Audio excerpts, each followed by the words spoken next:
This video, magluluto tayo ng talbos ng dahon, kulitis,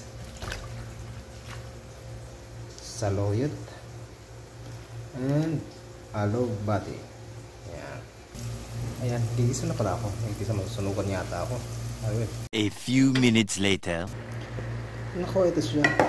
Ginisang puro metal. Ayan. Isa, tapos lagyan ko ng sardinas. Mayroon pa. Ito pa. Ayan pa, kulitis.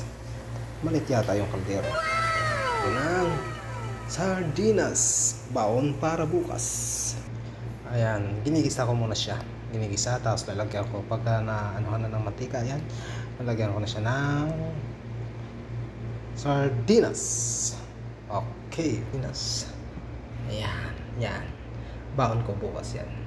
Yan, ito po ang texture niya kapag nagisa. Yan na, nagisa na siya. Nagtubig na rin siya. So, natin ang sardinas. Yan. Yan na. Kunting pakulo lang. Tatapos ka na rin. At pinainit ko rin pala itong tilapia. Tilapia yung adobong tilapia. Yan. Ha? Yan. After 15 minutes, luto na po yan. Talagang hinalo natin sa saluyot. Hinalo natin sa saluyot para lutuin natin mabuti yung saluyot kasi fiber yan. Ang ulam, ayan. Tapos, are. Guys, salamat. Natapos din. Yan, tapos din ang ulam. Yan, yan tapos na yung luto ng ulam. Ayan. Ito, kagabi, yung sabaw ng salmon.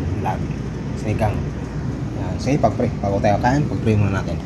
Pray mo, Yes, Lord God. Hallelujah. Lord God, maraming salamat sa mga biyayang pagpapalang nakahanda sa amin na pagkainan. Lord God, i-bless niyo po ang naghanda ng pagkain ito. I-restore niyo po ang kanyang kalakasan, Lord God. Lord God, i-extend niyo po ang mga pagkain ito sa mga nakakaranas po ng mga tagutom, Lord God. Muli, Panginoon, maraming salamat po sa mga biyayang pagpapala. In Jesus' name, we pray. Amen. Amen. Ayan. Ayan. Si Mrs. Ayan. Thank you, Lord God. Yan ang kain namin. Ano to? Kaya ng maga pa yan. Ilang malit na kaldero. Hindi kami malakas sa kanin. Ang 5 kilos namin nabot na 1 buwan. Mahigit Less than, more than pa. Yan. Sige po, salamat. Maraming salamat sa iyo. Kaya muna kami. Wow, sarap.